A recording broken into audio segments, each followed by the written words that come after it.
Good afternoon, everyone. We shall get started.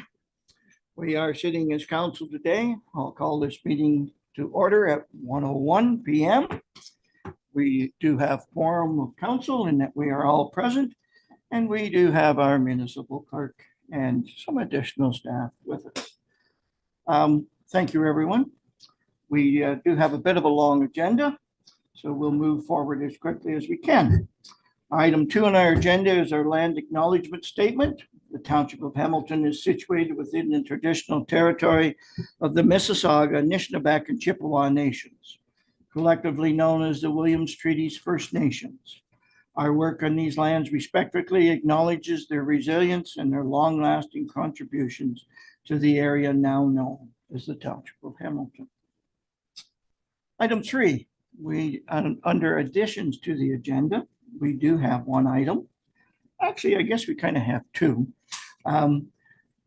We do have an agenda addition in the closed session today, and it's a matter of litigation or pending litigation that will be discussed.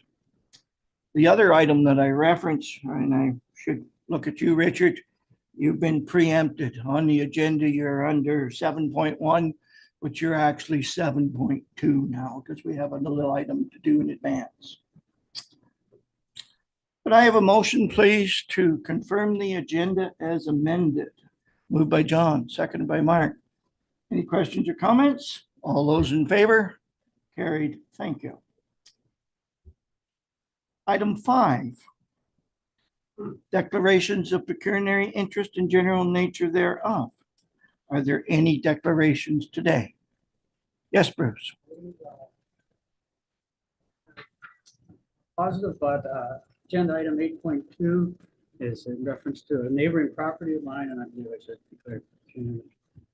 That will be noted, and of course, there is a form that you probably have or soon will fill out for us. Thank you, Bruce. Any other declarations? Seeing none, that will be recorded and we'll move on. Item 6 is public question period on our agenda items. Now, I need to add clarity to that. If a item like a rezoning or a planning act application is dealt with later on in the agenda, that's when we will be speaking to those items, and each will have an opportunity to do so. Are there any items other than our planning act applications that anyone would like to speak on the agenda? Seeing none, we'll move on. And we're on to item 7 on our agenda. And this one kind of makes me smile, and I think it will make many of us in the room smile. And it's a presentation to a family member that's actually an employee here at the township. Jennifer, would you meet me down front at the podium, please?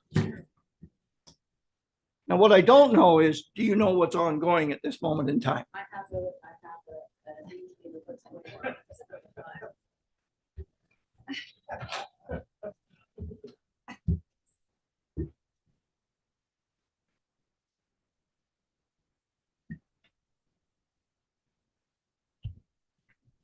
What Jennifer also knows is that it's me here Yeah, with her. so I'm a little worried. So there could be some concern.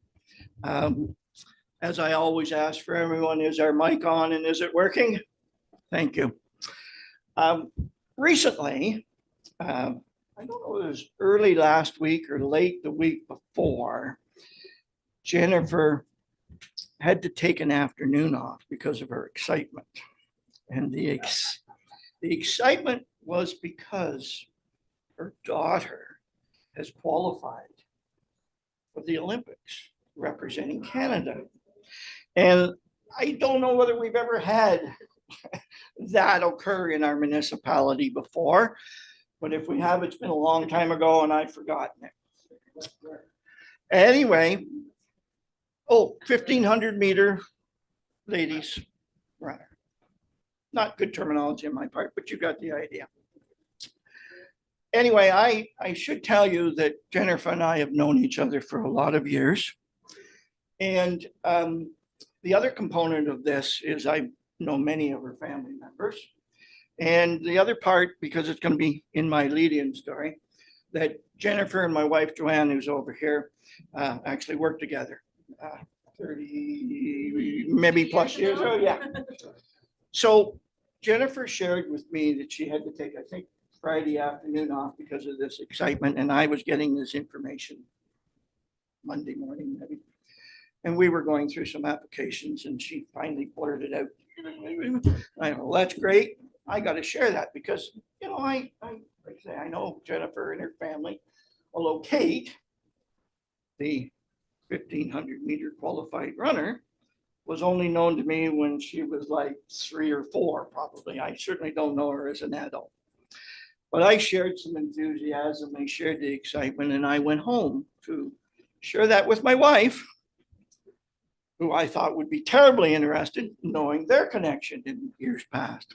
So, of course, I promptly forgot to tell at the dinner table.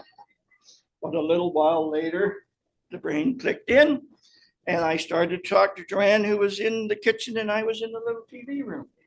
And I came out with, I think, something very similar to this. Joanne, you won't believe it. Jennifer and her mother, Eleanor, are on their way to Paris for the Olympics. They got news last Friday that she qualified.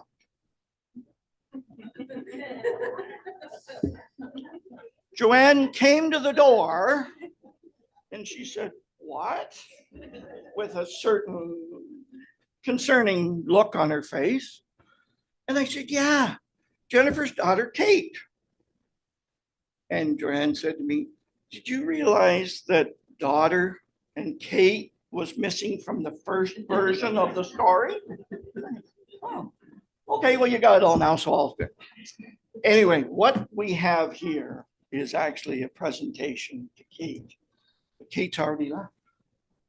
She's already in Paris. No, she's in Switzerland. Oh, okay. Training. Okay. Well, we think it's great to have a connection through you to Kate. And I will tell you and everyone in the audience, what we have here in front of us in this presentation is a very official, very precise, very formal, very supportive position of Kate and the family. Not my style of communication, and any of you that know me know that's not my style of communication. But we are very proud. It's as close a connection as I personally have ever had, and I suggest that many of us have ever had, to have known you, and in our case, worked alongside each other and have Kate representing Canada in the 1,500 meter race. So congratulations to you, and certainly to Kate.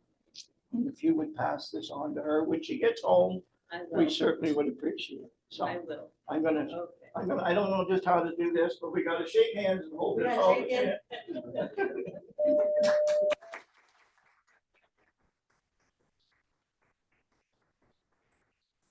Thanks, everyone, for being patient.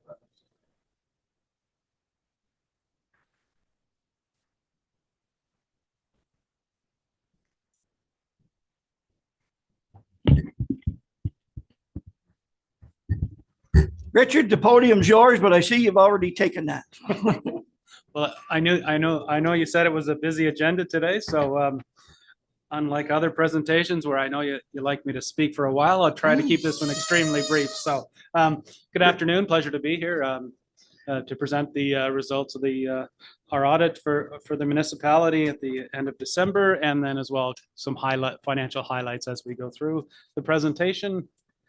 And we move through some of the slides here. Oh, okay. All right. Yeah. All right. So first off, within the draft financial statements, Oh, it's kind of scary. All right. You will find the independent auditors report, and that report is the same as prior years, and we've pulled out what we consider to be the important part, that in our opinion, the accompanying consolidated financial statements present fairly in all material respects the financial position of the township at the end of December 2023, and the results of its operations and cash flows for the year then ended in accordance with Canadian public sector accounting standards. So that's your standard clean, unqualified auditors report.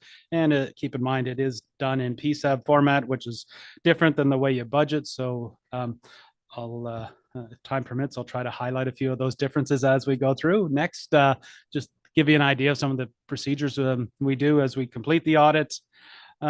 And as well, too, our purpose here is to gather evidence to produce our auditor's report on the financial statements. And as a result, then we look at both inflows and outflows of your systems and documentation and related controls. And then, of course, how you adjust things, which is called journal entries. So we look at those in various ways of gathering that evidence, including the use of data analytics.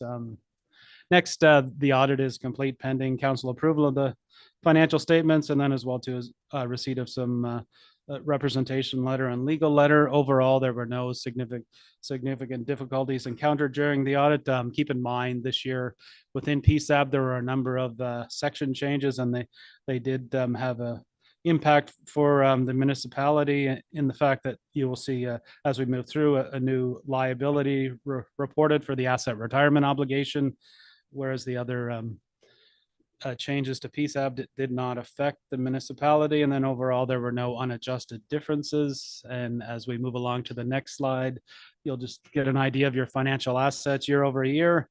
And you can see there, they do remain fairly consistent in total. One thing to keep in mind in 2022 with the, I guess, the winding up of the joint animal shelter, you will see some things being different this year and last year, and the timing of those payouts to your local partners, causing some of your cash to decrease. Your investments grew by growth. Your receivables down slightly, which is good to see. And as well, your taxes receivable, although up, remain well below the 10% guideline at 6.25% of the total levy. And as you can see there, over the last 5 years, you've ranged from around 5.6 to about 6.4 over those 5 years. So that's good to see. Next, you will see the bar chart of that. Next, we come to who you owe money to. So these are your liabilities, and similar with some of the decrease in cash related to the payout for the animal shelter. Then, of course, your liabilities in your accounts payable were down for that as well. And as well to some decrease in your trade payables. You still have money set aside for a community building fund, parkland and development charges, and your deferred revenue obligatory reserve funds. And then as well, you also have some OCIF funding still set aside in your other deferred revenue. This year you did take on about $513,000 in debt, and then paid $10,000 down for various capital projects. So that's why long-term debt is showing up. And then the new obligation, asset retirement obligation this year, is estimated to be about $584,000. And that's the estimated cost of what it would take to remediate or remove asbestos that you might have in your facilities. And that is a new requirement similar to perhaps if you had landfill issues, landfill liabilities in the past. You only raise those tax dollars when you think you're going to be doing the work to remediate these properties or demolish them. So that's so overall, although the liability is being reported, it doesn't change how you will raise the cost for that or how you manage that liability. So more so as purely a PSAB adjustment there. So, and then when we come along to the following page, you will see there that just the 5-year chart of that. And in 2023, you'll see the new orange and gray bars there for the long-term debt and the asset retirement obligation. Next, we come to your 5-year trend on your net financial assets, and mainly that dip there is related to the asset retirement obligation. Next, we come to your statement, your section on non-financial assets. So these are assets that you own and hold that you don't normally try to turn into cash. So you can see there that the net book value of your assets did go up, and as well too, you have some prepaid expenses and inventories that will be used in the current year. Next, we take a look at your total capital additions. You can see they're broken down in the various components for both roads and bridges being the major component there of your $3.4 million in additions, and as well too with the addition of a fire pumper and some roads equipment for a truck and a mower, creating most of the additions there. And then on the following slide, you will see the just your additions and your amortizations being fairly close for the last couple of years anyways. So next we come along to your accumulated surplus. Overall within the statements, it'll show that you have $55.4 million in accumulated surplus. But if you take a look, you will see that most of that is 47 million of that is tied up in your invested in capital assets, the net number. So that's the number presented there. Overall, you will see there that your reserve funds decreased slightly year over year, and that's mainly attributable to the animal control, the divestiture of the animal control shelter, that paying out those monies to your partners, causing that reserve to decrease. And then as well to the township operating still has about a $224,000 surplus. And then over time, you will see the reserve and reserve fund balances on the following page. And then next you will see a quick summary of your statement of operations, budget to actual. And then the lower part of that being the reconciliation of items that are adjusting these numbers back out for the PSAB adjustments. And as you can see there at the bottom line, that within the budget, you weren't actually, for your tax rate purposes, budgeting for a surplus. It does come to zero as it should. And then as well too, you will see there that with moving things between reserves and changes in operating fund balances, the balances do come out to zero as well. And you can see there are certain things like amortization, tangible capital assets, transfers to and from reserves, and long-term debt issued and repayments are not considered adjustments for PSAB and or revenues and expenses for PSAB. And as well too within your change in unfunded capital, you were able with the acquisition of debt to reduce some of your unfunded capital. Then next you will see your revenue and expenditures on the following slide over the last 5 years. And then on the next slide, you will actually see your total revenues for 2023 did come in at $14 million and above budget from the 13.1. A lot of good portion of the difference comes from your investment income with the higher rates. Your investment income was $300,000 in the prior year.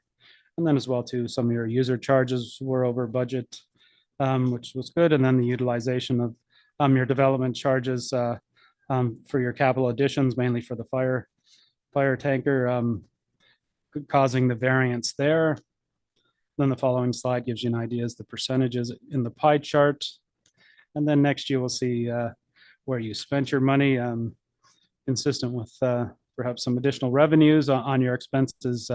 You will see there that you were slightly over budget on total expenses, and that's due to a couple of things, insurance being higher than budgeted for a number of functions, as well too with some additional amortization, and with the asset retirement obligations, there was a new expense called accretion that also caused your expenses to be higher than budget. So, and then as well, and some operating costs in the arenas were higher than budgeted as well. And then on the following slide, you will see the pie breaking that down to the various components. And then when we take a look at the next slide, looking at your expenses in a different format, you will see there that you can see there the amortization was higher than budget, and within rents and financials there was accretion expense. And then as well too within the materials line, that's where insurance gets grouped, and you can see there that was higher than budget there. And then as well with and of course your largest expenditure, like most municipalities, is salaries and benefits, and you can see there that did come in under budget for the year. And then the following slide just gives you the the pie chart breakdown of that. So that's a summary of where you ended off at the end of the year. So yeah, still have some good financial assets, and as well too, your reserves remain consistent, and as well, you were able to replace some of your capital as well. So that's where things ended off. Always like a positive report, Richard, but Yes. I know there's a lot of work goes on Yeah. before you see those numbers to work on and Yes. look for us. Thank you, first of all. I'll go to committee, council members. Any questions or comments? Seeing none. Thank you, Richard. All right. Yes. We do have a motion that we'll make, and that is, it is recommended the council of the corporation of Township of Hamilton enacts as follows. That the presentation made by Richard Taninga of Baker Tilly regarding the Township of Hamilton 2023 audited financial statements be received. Moved by Bruce, second by Mark. All those in favor? Carried. Thank you. Again, thank you, Richard. Yeah, and I just was to thank your staff as well. They did an excellent job in preparation, especially with the asset retirement obligation. So yes, thanks to their hard work, it made our job easier. So thank you. Appreciate that. Our next item on the agenda is what probably the majority of our audience is here for today. I do see quite a number of faces that I'm familiar with, and we're going into a public meeting, and that will provide an opportunity for interaction. And the motion reads, the council go into a public meeting under section 34 of the Planning Act at 1:22 p.m. on July 16th, 2024. Could I have a mover and a seconder, please? Moved by John, seconded by Bruce. All those in favor? Carried. Thank you. Our first application is the zoning bylaw amendment Westington, being application 10-24 on 8054 Oak Ridges Drive, being County Road 9. And I will turn the microphone over to Jennifer, please, for your planning report. And it will be noted that this is where Bruce has declared his conflict and is stepping out of the room. Thank you. Application ZBA 10/2024 is an application for a zoning bylaw amendment submitted by Tracy Westington and Francis Westington, owners of the property at 8054 Oak Ridges Drive, which is also County Road 9, located in part of Lot 23, Concession 8. And with this application, they are applying to permit a maximum of 3 sleeping cabins and 1 guest cabin on their agricultural property to be permitted as part of an agriculture-related on-farm diversified agritourism use. There's a mouthful, but it's an on-farm diversified use. The applicant has indicated that initially she's planning on constructing 1 sleeping cabin and then slowly growing to include a maximum of 3 sleeping cabins and converting 1 grain bin into a serviced guest cabin. So the property is located on the north side of Oak Ridges Drive. It's in the northwest quadrant of the municipality. The property is approximately 38 hectares and has about 248 meters of frontage on Oak Ridges Drive. The property is actively farmed and is developed with a single detached dwelling, large vacant livestock barn, grain bin, and a couple of small accessory buildings, all clustered in the southern portion of the property. There are 2 forested areas located on the property, one in the middle of the property and the other at the north end, and a hydro corridor traverses the property. The subject property is about 350 meters south of Rice Lake, and the Rice Lake shoreline is developed with a number of residential uses. Most of the surrounding uses to the east, west, and south are large tracts of agricultural land. The property is located entirely on the Oak Ridges Moraine and is designated Oak Ridges Moraine Countryside and Oak Ridges Moraine Natural Linkage in the township's official plan. On Schedule B, the Key Natural Heritage Features Schedule of the official plan, a portion of the property is identified as significant woodland and the remainder of the property is identified as agricultural land. Agricultural land is protected under the provincial policy statement, and permitted uses in prime agricultural areas according to the PPS are agricultural uses, agriculture-related uses, and on-farm diversified uses. So there's some pretty strict rules under the PPS about what can occur on prime agricultural land. The proposed use is a agriculture-related on-farm diversified use, which is permitted under the provincial policy statement. The woodlot that's identified in the central portion of the property is a designated key natural heritage feature, which must be protected under the provincial policy statement. The only development that is proposed in the woodlot right now is the construction of one unserviced sleeping cabin. So the application, under the growth plan for the Greater Golden Horseshoe, that's another guidance document, or not guidance, but another plan issued by the provincial government. It contains policies regarding growth management, environmental protection in the municipality. And like the PPS, it generally directs growth to settlement areas. However, in this case, it's a rural or an agricultural area, but development such as that proposed is permitted because it is an on-farm diversified use on an actively farmed property. So the subject property, as I mentioned, it's designated, it's on the Oak Ridges Marine Conservation Plan. It's on the Oak Ridges Moraine, and it's designated Oak Ridges Marine Countryside. Under the Oak Ridges Marine Conservation Plan, a number of uses are permitted, including agricultural uses, on-farm diversified uses, low-intensity recreational uses, agriculture-related uses. So all uses that are consistent with those permitted in the provincial policy statement. On-farm diversified uses in the Oak Ridges Marine Conservation Plan means uses that are secondary to the principal agricultural use of the property, that are compatible with and do not hinder the surrounding agricultural operations and that occupy a limited area of the property. They include home occupations, home industry, agritourism uses, and uses that produce value-added products. The proposed sleeping and guest cabins are an agritourism use that is permitted as an on-farm diversified use in the Oak Ridges Moraine. The Ministry of Agriculture, Food and Rural Affairs, now the Ministry of Agriculture, Food and Agribusiness, published guidelines on permitted uses in Ontario's prime agricultural areas. It's publication 851. And this guidance document provides information on how to interpret permitted uses in prime agricultural areas. Generally, on-farm diversified uses need to be located on an active farm.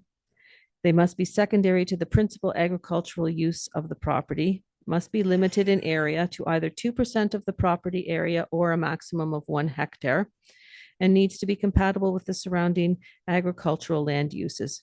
In this case, the on-farm diversified use will consist of up to 3 small sleeping cabins and 1 guest cabin as part of an agritourism business intended to educate people on real agricultural practices. The application complies with the Oak Ridges Marine Conservation Plan. The subject properties designated Oak Ridges Moraine in the county official plan, which basically reiterates the Oak Ridges Marine Conservation Plan. And similarly, the township official plan identifies the land as Oak Ridges Marine Countryside and Oak Ridges Moraine linkage.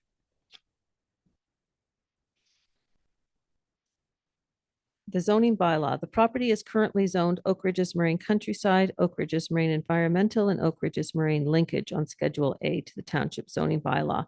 That area subject to this application is zoned Oak Ridges Marine Countryside and Oak Ridges Marine Environmental. The Oak Ridges Environmental Zone is applied to the woodland area in the central portion of the property, and the southern portion is Oak Ridges Marine Countryside. Under the township's zoning bylaw, permitted uses in the Oak Ridges Marine Countryside are uses legally existing as of November 15th, 2001, agricultural uses, conservation projects, fish, wildlife, and forest management, low-intensity recreation, single detached dwellings, transportation infrastructure and utility uses, and wayside pits. So these uses are the uses that were previously identified in the earlier iteration of the Oak Ridges Marine Conservation Plan. The Oak Ridges Marine Conservation Plan was updated in 2017, and it permitted on-farm diversified uses and agriculture-related uses, as well as other other uses in the Oak Ridges Marine and specifically on the Oak Ridges Marine Countryside Zone. So our zoning bylaw has not been updated to reflect the guidance document, the Oak Ridges Marine Conservation Plan. So when we do our update to our zoning bylaw, that's something that we should look at to make sure that the uses that we permit in our zoning bylaw are consistent with those that are permitted in the Oak Ridges Marine Conservation Plan. So site-specific zoning is required to permit the proposed use. It's recommended that the property be rezoned to the Special Oak Ridges Marine Countryside 2 and the Special Oak Ridges Marine Environmental 1 zones, which will permit up a maximum of 3 sleeping cabins and 1 guest cabin, in addition to all other uses permitted in the Oak Ridges Marine Countryside and environmental zones. The cabins would be required to comply with the setback requirements for the underlying zone, which in this case is the permanent agriculture zone. Given the size of the property, compliance with those setback requirements shouldn't be a problem. For the purposes of these special zones, a sleeping cabin shall be defined as a small structure designed for sleeping accommodation as part of an on-farm diversified tourism use and shall not contain any plumbing or sanitary waste disposal system. The application was circulated to a number of agencies. Ganaraska Region Conservation Authority commented that the lands subject to the application are not regulated by the authority, and GRCA has no objections. The Township of Hamilton Building Department has no objections and noted that any construction must be in compliance with the Ontario Building Code. Hamilton Township Public Works Department indicated that they have no objection to this application. Kawartha Pine Ridge District School Board had no objections. Northumberland County commented that they had no objection to the proposed zoning bylaw amendment, but indicated that they will request that the proponents provide the following information in support of a future site plan application: a traffic brief to determine the traffic impacts along Oak Ridges Drive, a road widening across the frontage of the subject property along Oak Ridges Drive. County Inspection Services commented that a change of use permit should be applied for through subsequent development applications. A septic system review will be required to determine if a new or remediated sewage system will be required for the change of use. That is the change of use by changing the grain bin conversion to living accommodation or new living areas. Notice of the application was circulated to all registered landowners within 120 meters of the property on June 26th, and a sign was posted on June 25th. At the time the report was written, no public comments had been received. I have received one email from an area resident with concerns with the application, and they have concerns with respect to, I'll just read them here, summarize them. The first concern is the zoning. Oak Ridges Marine Countryside designation was legislated to protect the environment as a natural recharge area. Is it right to change the zoning to now allow that use that is prohibited by the current zoning? This sets a dangerous precedent. And with respect to that, the Oak Ridges Marine Conservation Plan was updated to permit agritourism, agriculture related, and on-farm diversified uses. So our zoning hasn't kept up with the current legislation. And with respect to the precedent nature of this, each planning application is evaluated on its own merits. So there is no precedence basis. We evaluate each application as it is in the current situation, where it's located, and all documents pertaining to it. So we don't use a precedent when looking at something like this. Their next concern was the safety of the patrons of the on-farm diversified agritourism venture. It's in a remote location far from any municipal road. What happens if somebody is in the need of emergency attention? There's no way an ambulance could access the proposed cabins. The proposal will be subject to site plan control because it is a commercial operation. So they will have to go through site plan control. There is a field entrance currently providing access to that portion of the property where the proposed sleeping cabins are. And in a review of aerial photography and topography, it looks like the field drive leading up to the area of the proposed cabins is 5.5%, which is below the maximum emergency access lane requirement of between 8 and 10%. But site plan access will be reviewed during the site plan approval process.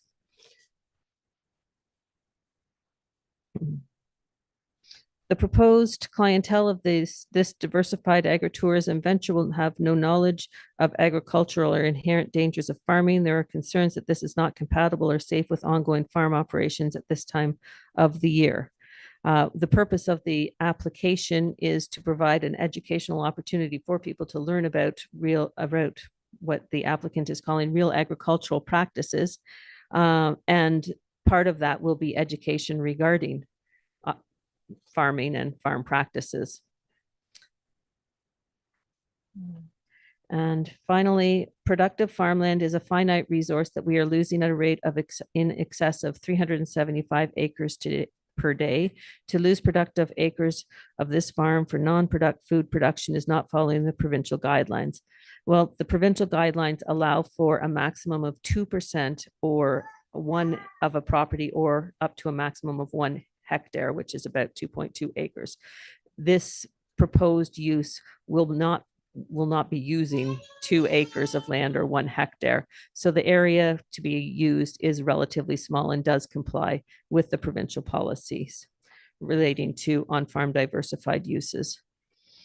So the recommendation is that the application be approved because it complies with the provincial policy statement, the Oak Ridges Marine Conservation Plan, both of which permit on-farm diversified uses and agriculture-related uses on prime agricultural land.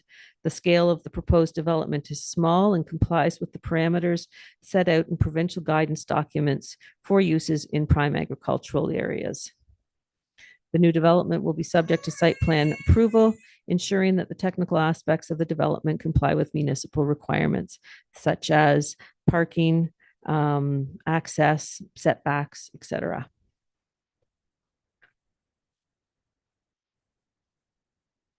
I'm available if you have any questions. I believe the applicant is present today. Thank you. And just for those in the room that's interested in this application, we will engage the audience. We have a process wherein we go through who are in support, who's opposed, and who's seeking clarification, and coming back to the applicant who may wish to speak and address any questions that's been brought forward. So to the audience, other than the applicant, is there anyone here in support of this application?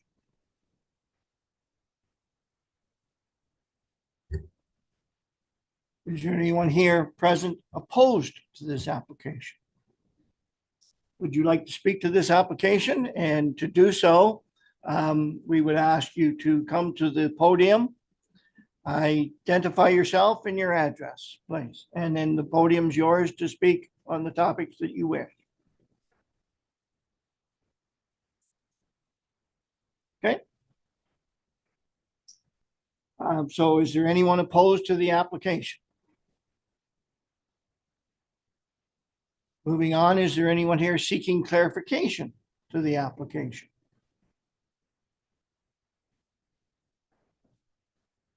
Please come to the podium, identify yourself and your address, please.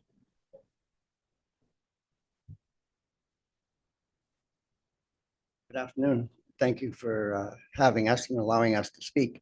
My name is Les Mimi and I live in Cobourg. And I have a question, should be an easy question, about the water table. How does it affect water usage in the area? And that would be all I have to say right now. Okay, thank you. I'm going to direct that to our planner, although I'm going to start off while she transitions to the microphone and say, I understand from your report that these are sleeping accommodations with absolutely no washroom facility or kitchen facility in them. So there should not be, could not be water usage in any of these units. That's my take at this point in time. Please correct me. 3 of the cabins, that's correct. 3 of the cabins are unserviced sleeping cabins. One of the cabins, and that is the conversion of the grain bin into a guest accommodation, would be serviced and would require water and septic. That being said, on the Oak Ridges Moraine, dwellings are allowed to, or yes, dwellings, properties are allowed to have an additional residential unit within the existing dwelling. So the use of the grain bin as a guest accommodation would have no more impact on the water table and servicing than a additional residential unit within the primary dwelling on the property. If I were to just follow through on that nature of question, the comment from Northumberland County dealing with septic is specific only to the grain bin conversion. That's correct. Okay, thank you. I hope that answered your question. Is there anyone else seeking clarification? Okay, coming to the applicant. Would you like to speak to any of the process that we've gone through so far on this application? For the record, please identify yourself and your address. Tracy Westington from 8054 Oak Ridges Drive, Gore's Landing. And I like a mic the way you do, so of course I have to talk. I just wanted to clarify, first of all, I'm 5th generation on this farm. There is no intent to do anything other than carry on my heritage on this farm. One of the ways I could do that is by getting some extra income. I'd like to actually farm more. So not just rent out the property, but do some of my own farming. So this would help give me the opportunity to do that as well. Yeah, it's more, there's no services, even with the grain bin. I have a cistern, so it wouldn't look at the water table, and I'm not convinced I'm going to service it. I know that's part of the application, so we have to cover it. But I just wanted everybody to know this is not a highfalutin thing. It's just a very quiet, it's my option to an Airbnb, which would probably, or not an Airbnb, sorry, a bed and breakfast, which would use more water out of my house than what this would use. And I could do that without even coming to council, so. Thank you. Maybe we'll just get you to hesitate. I don't believe there's any more questions from the audience, but there might yeah. be from council members. So I'll turn it back to council members. Mark, did you want to go first, please? Sure, I have a couple of questions. I'm just trying to envision the outlay of what you're looking at. The 3 cabins are going to the back section where it's, I think you can see the picture there, So close to where the trees are. where the wooded areas, And the reason being is a gorgeous view of the lake. for sure. Oh, yes, for So- sure. I've been up through there.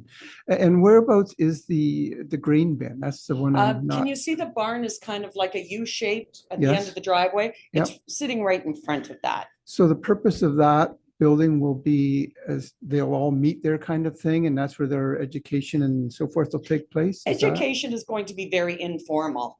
So it's more about people coming, experiencing, seeing. I'm a grain merchant. I know a lot about the business. I grew up, I'm a farm girl as well. So it would be an informal learning. It's not like I'm gonna have a classroom. You I know, see. so I'm just trying to envision how they're going to go from. it wouldn't. When they it's- arrive, they get to the cabins, how are you looking at this whole thing functioning? They're going to arrive at your residence, So and that's where they'll park, and then how do they get actually, from there there? could be parking. It's very accessible by car. I know that in looking at it, there was question about that. I drive up it every day. So I would think that, and again, this is in the final what could happen thing. So right now, all I'm looking at is one bunkie, so people come, being able to stay there. I have chickens, so gathering their own eggs, having their own vegetables, that sort of thing. So just living a bit more of a rural existence while they're there. Okay, thank you. Anything from other council members? Larry, please.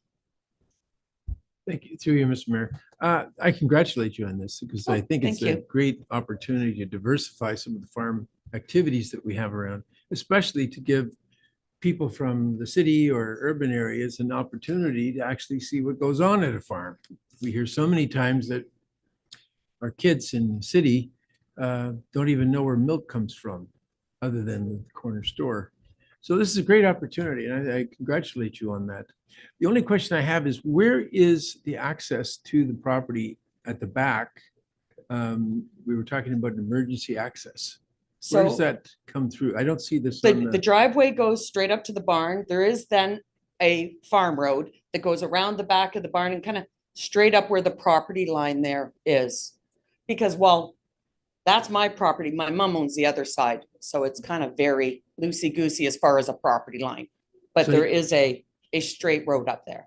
so you will be prepared to extend the width of that to Sure. accommodate fire It's and ambulance? if they It's need a be. matter of, We hope okay, take not. away 2 rows of corn and we'll be fine. Okay, thank you. John, anything? Uh, I need to fine tune a little bit. Mhm. Is it your thoughts that you would be seasonal or would you be, At this point in time, absolutely, just seasonal. okay, and I mean, why I'm really asking that, I'm thinking about those disasters that we hope never happen. Mhm, But unfortunately they do. mhm. And our staff will be looking through the site plan process to ensure that safe passage can get vehicles, fire, police, ambulance, those types of things to an emergency in those adverse conditions. Right. I mean, none of us, and I know Tracy, you well enough to know that none of us, including yourself, want to have an issue there that can't be provided a safe passage in an ambulance or whatever. So any other questions? Larry, please, again? I just put forward a motion to approve this zoning application. We can't? We're Oh, we're then we have actually to in back it public back. Okay, meetings, so right, we, that's right, okay. we don't make a decision in a public meeting, so we need to move forward with a thank you to all who spoke and Tracy, of course, and we simply just move on to the next application, so Okay, feel free to stay with us and you'll hear what is, oh, that's what I was just gonna ask. What is the process then for, later on in the meeting, not too far away, actually, when we deal with a couple more applications, we will be bringing them back and making decisions Oh, or then. recommendations, so. so in this meeting? Okay, In this thank meeting, you. yes. Thank you, everyone.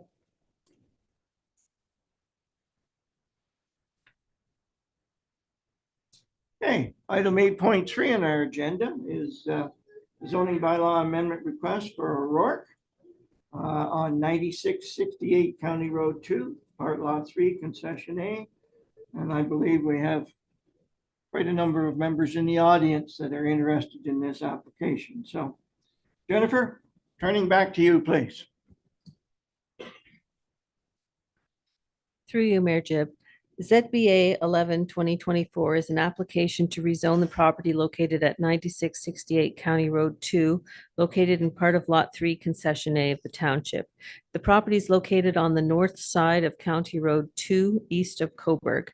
And with the zoning bylaw amendment, they are asking that the zoning be changed to permit a tourist establishment consisting of 15 guest units accommodating 42 guests, 2 swimming pools, a restaurant, and other amenities to be located in an existing dwelling and new buildings on the subject property. The subject property is about 1.91 hectares, and it is developed with a single detached dwelling, a coach house, an accessory structure, and a garage. Much of the property is covered with mature foliage, and there is a steep slope which encompasses approximately 2/3 of the property. The slope is currently vegetated, and there's a narrow field trail that leads to the top of the slope where there's a plateau providing lovely scenic views of Lake Ontario. There's a small structure with a deck that has been constructed on the plateau in the northwest corner of the property. The subject property is located in a residential cluster with some employment uses. An auto repair shop is located immediately west of the subject property. A commercial self-storage facility is located on the south side of County Road 2, and a machine shop is located further to the west. There are a large agricultural property to the north and northwest of the subject property, and they're actively cultivated with cash crops and are currently planted with grain. Other agricultural properties in the area include an orchard and fruit farm to the south and southeast, as well as a beef cattle farm to the northeast. The subject property is located in a designated employment area on Schedule A to the official plan. It's quite a small employment area, and I believe it's a historic employment area. The provincial policy statement, section 1.3 of the PPS contains policies regarding employment uses. They want planning authorities have to make sure that we have to promote economic development and competitiveness by providing for an appropriate mix of uses, providing opportunities for a diversified economic base, facilitating the conditions for economic investment, encouraging compact and mixed use development, and ensuring that the necessary infrastructure is available to support the projected needs. The proposed resort would be permitted under the employment policies of the provincial policy statement. However, it must be demonstrated that the proposed development can be serviced with available rural services. There's no municipal water or sanitary sewer services in this area. And the area, everything is serviced by private water and septic systems. As part of the application package, a functional servicing and stormwater management report were submitted. It was prepared by an engineering firm, and it concluded that the proposed development can be adequately serviced to meet the township and conservation authority requirements. In summary, access to the site will be provided by way of a roadway connection to County Road 2. A preliminary site drainage plan has been completed to demonstrate the flows. Development will be serviced by three private sanitary systems. The domestic and fire water supply for the development will be provided by the existing and on-site cisterns, and water may be trucked in to provide additional reservoir supply. Site grading will aim to retain the majority of the natural topography and vegetation. Proposed development will control post-development flows to pre-development flows, and stormwater quality control will be provided by treatment train approach. The functional servicing study and stormwater management report states that the development will be serviced via underground cisterns, that due to challenges with meeting existing water demand, the cisterns will be filled via a water truck as needed. There's an existing cistern on the site that is filled from the existing well and or trucked water, and that services the existing single detached dwelling on the property. They're proposing to use that same cistern to service the existing dwelling and coach house, and new cisterns are proposed to service the remaining proposed buildings. The proponent's engineer is proposing to provide a fire storage cistern. They're further proposing that given the terrain of the property, that the intent to retain vegetation, that the 4 cabins at the top of the hill will be serviced with a robust sprinkler system designed in accordance with the appropriate NFPA standard, single cistern and water line. Domestic and fire will be designed to provide sufficient water supply, pressure, and quantity in consultation with the mechanical engineer. A peer review of the functional servicing and stormwater management study and concept plan was undertaken by the municipality's municipal engineer, and he provided some comments with respect to the functional servicing and stormwater management report, as well as the concept plan. He commented that a tree preservation and landscaping plan should be provided. A forest edge management plan shall be provided, in particular regarding the existing trees to the west of the parking lot along the property line with the adjacent property to the west, and they should be maintained. He commented that the existing field drive shall be upgraded as required for emergency vehicle access.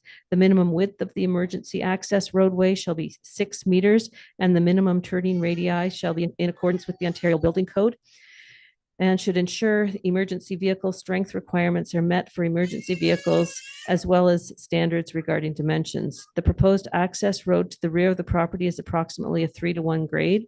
This grade is excessively steep for an access road, and they recommend a maximum grade of 8 to 10% for the access road. With respect to stormwater, the pre and post development drainage area plans shall account for external drainage. The applicant is proposing on-site storage of stormwater to reduce post-development flows to pre-development flows via underground storage within the storm sewer. The system will outlet into the County Road 2 ditch, and they need to provide elevations to confirm that there's proper outfall to the outlet. And the report should also include a section verifying the existing conditions of downstream site are adequate and suitable to convey the post-development flows. So section 1.6 of the PPS contains policies pertaining to the provision of sewage, water, and stormwater services. It contains a hierarchy for the provision of services within municipalities. The first preferred option is full municipal water and sewage systems. Where those aren't available, then the second option is private communal water and private communal sewage. And then the third alternative is individual on-site water and on-site sewage.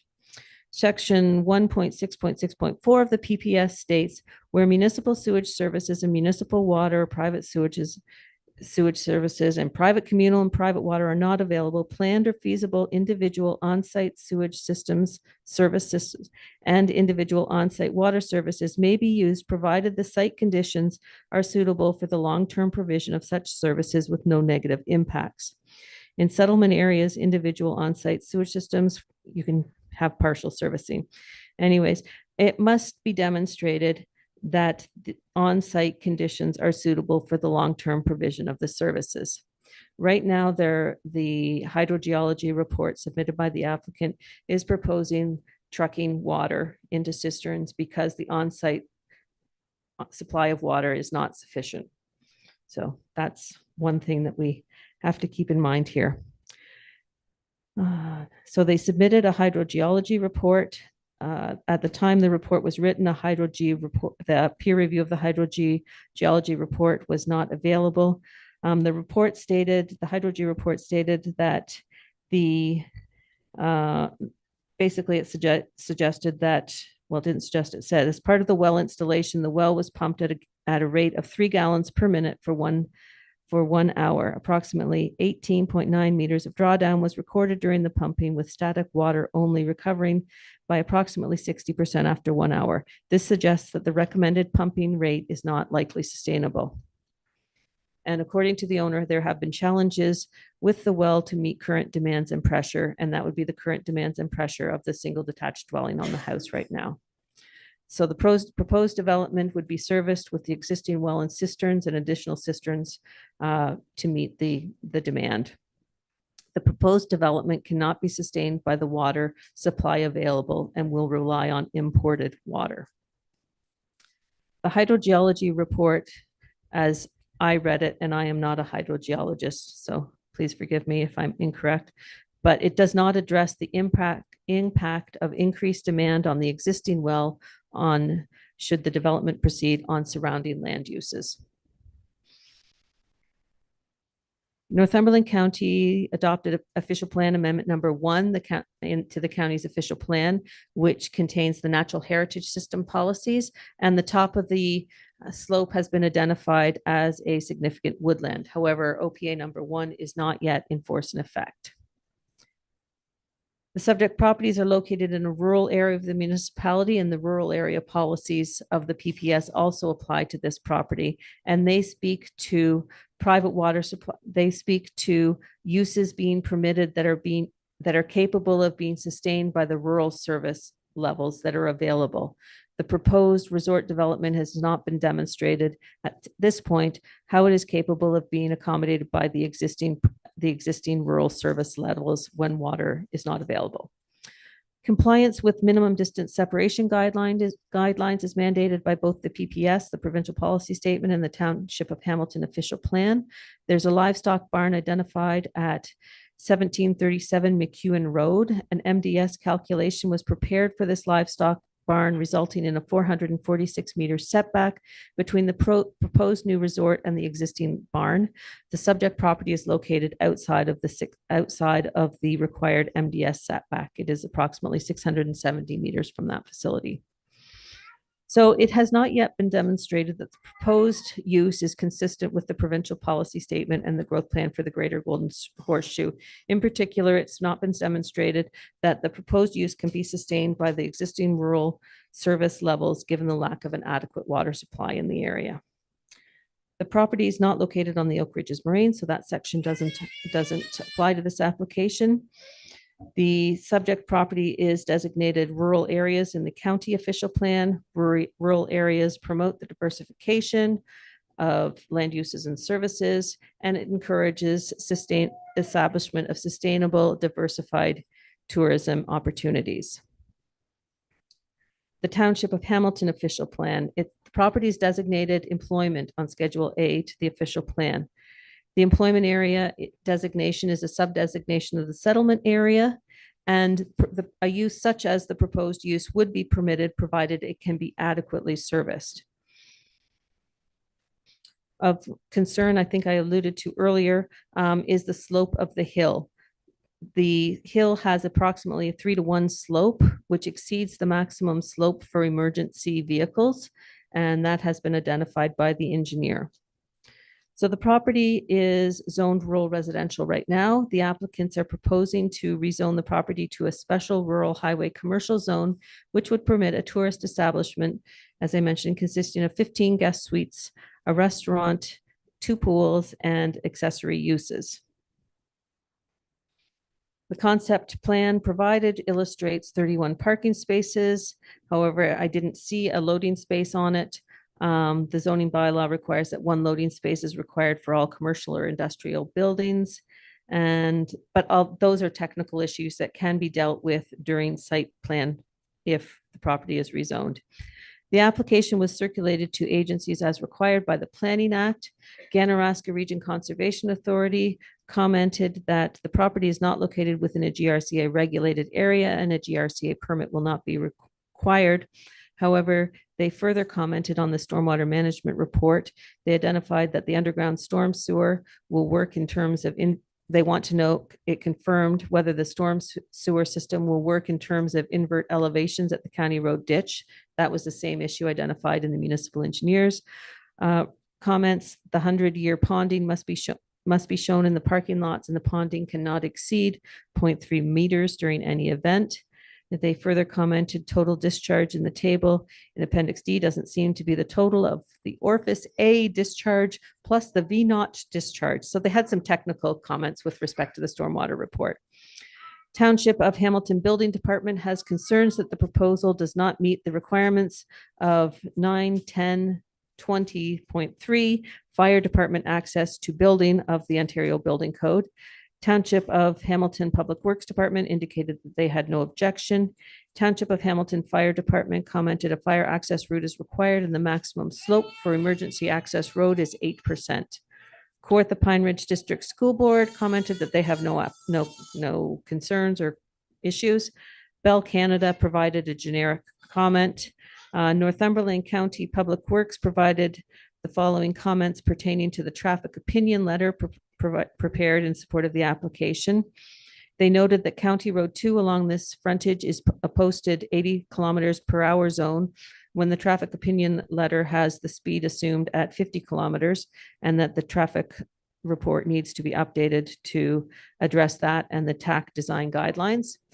The proposed restaurant isn't mentioned in the phasing section and as such, it's unclear whether it is considered in the peak trip generation calculations as they appear in the traffic opinion letter.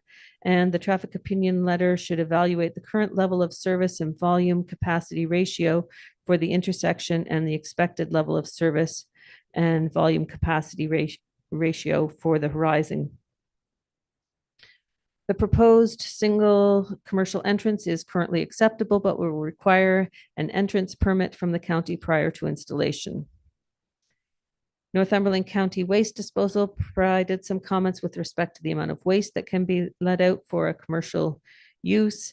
Northumberland County Inspection Services commented that where a change of use permit is required, the proponents will be required to submit a sewage design system review application to County Inspection Services to review the existing sewage system and subject property. Following the county review, the system and the system applications, the proponents may have to apply for a plumbing permit. Now, with respect to sewage disposal, the applicant's functional servicing report that they submitted The level of, I believe the effluent it was calculated to be 9,975 liters per day. If that exceeds 10,000 liters per day, then it would become a Ministry of the Environment approval. And there was some discussion about whether or not it would exceed 10,000 liters per day. Northumberland County Planning Department commented that the proponents,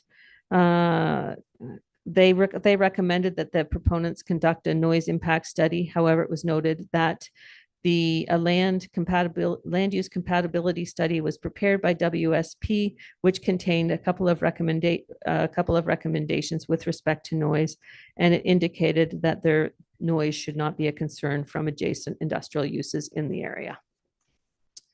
Notice of this application was circulated to all registered landowners within 120 meters of the subject property on June 26th, and a sign was posted on that same day. We have received many comments, both telephone calls and written letters. I believe at the last count, we have 44 letters from 31 different households with concerns. I've summarized them in the report, and I can go through them briefly, but one of the main topics of concern is water. People in this area have regularly have their wells run dry. They're concerned about the proposed development and the impact it would have on the water supply, resulting in even more problems to those dwellings. Existing area wells have a very slow recovery rate, and people conserve water the best they can, but they still rely on delivered water. There are concerns with the vegetation and trees and concerns about the natural environment.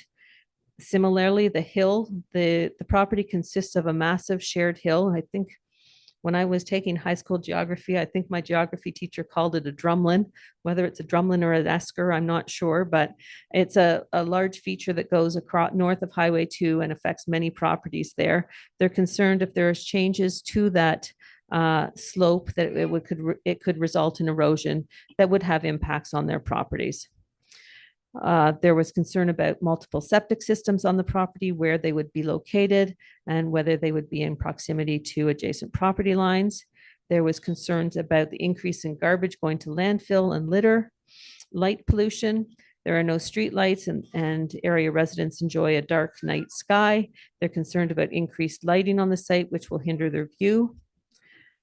People and safety, it's a small neighborhood and everybody knows each other. There are concerns regarding increased population or an increase in people in the area.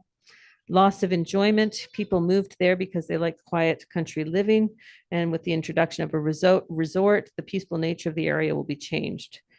Financial, there's concern about increased property taxes and decreased desirability for future owners. The residents of 9686 County Road 2 indicated that there is a shared large stone barn foundation, and would that be disrupted with the renovations? Emergency access, there are concerns regarding emergency access. As I noted earlier, the hill is quite steep. Commercial laundry, concerns about the ability of a septic system to handle the commercial load. Noise, how loud would the tram be?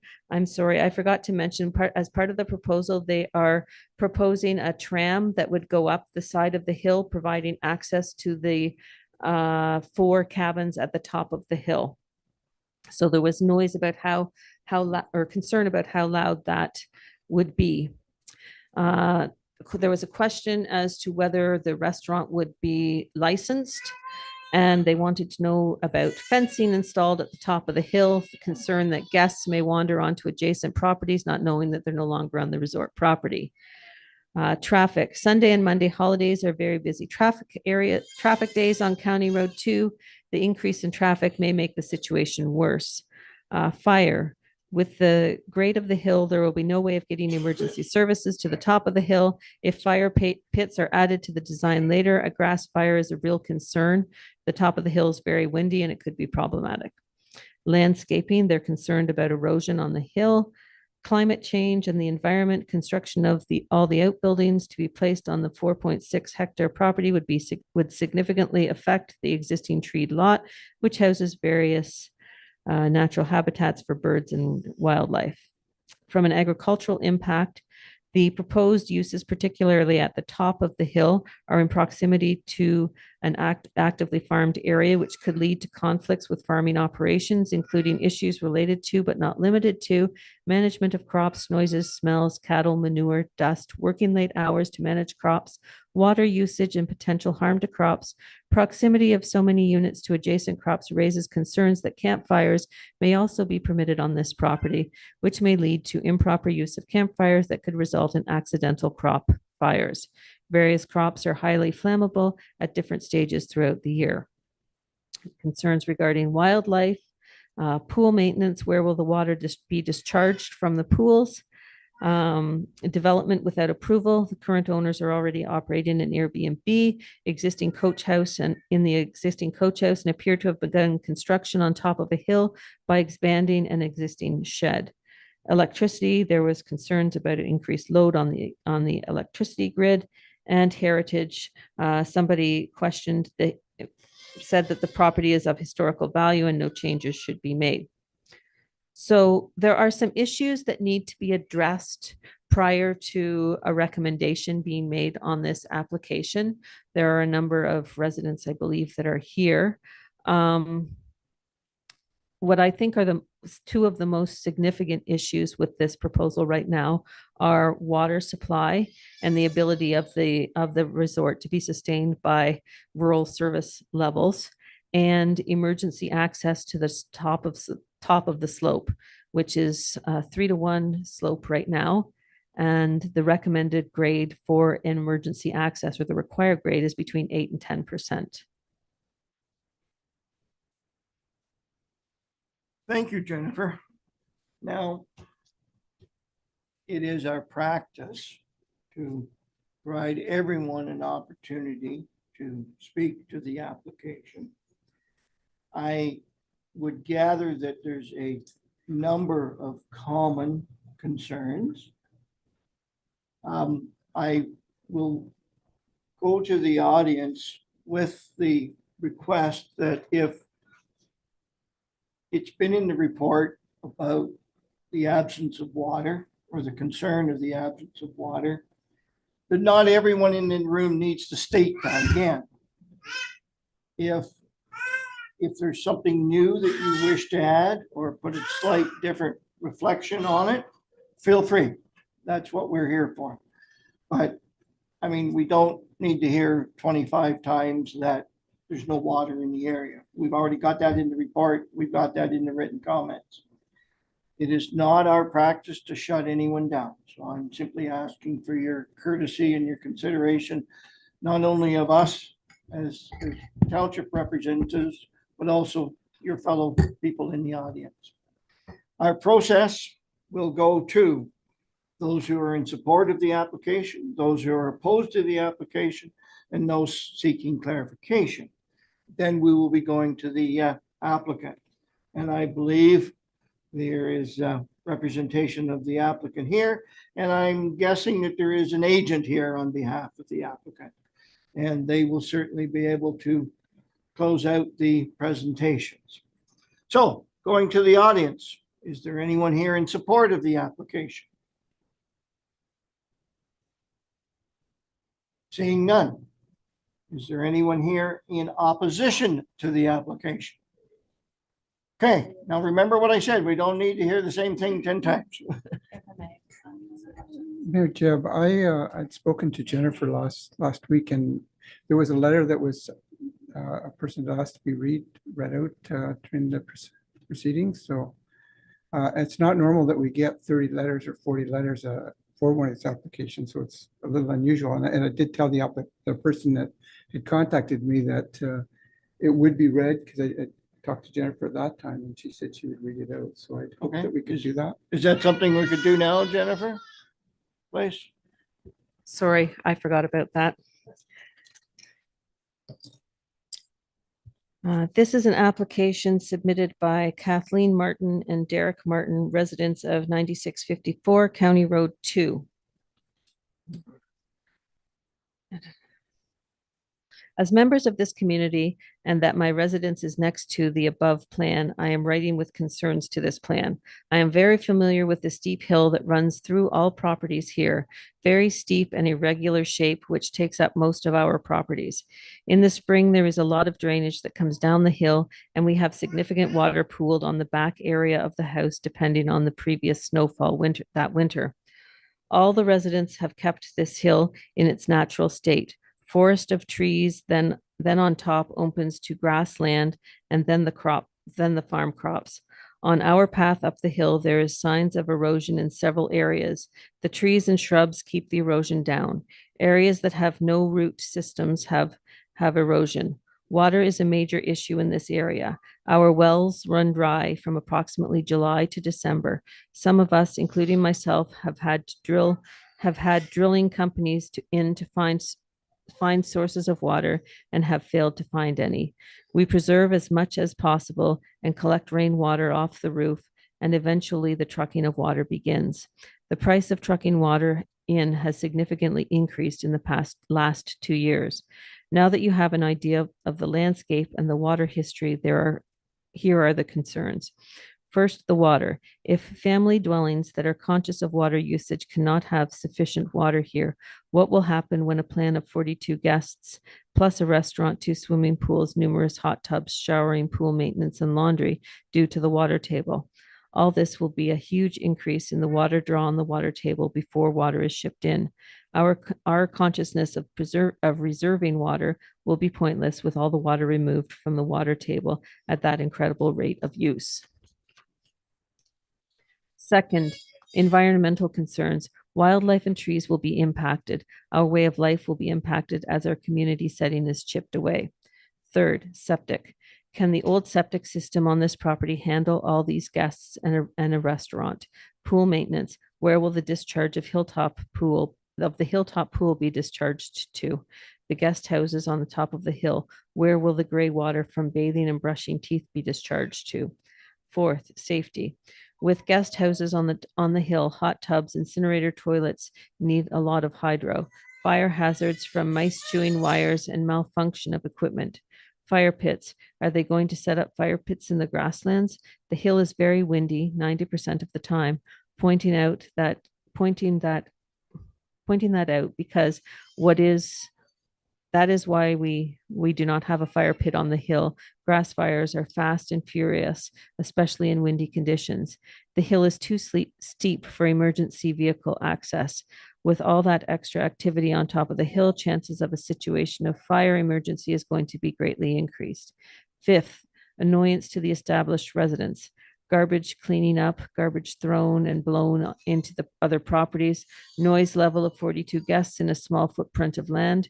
Note, the hill amplifies noises, and yes, voices and talking on the hill can be heard down the hill. Overflow parking will impact trespassing on neighboring private parking lots. The current owners of this property started an Airbnb in the coach house. It would appear that they already attempted to start phase 1 of the separate units on top of the hill. First, expanding the original shed the previous owner built to bylaw specifications for a shed.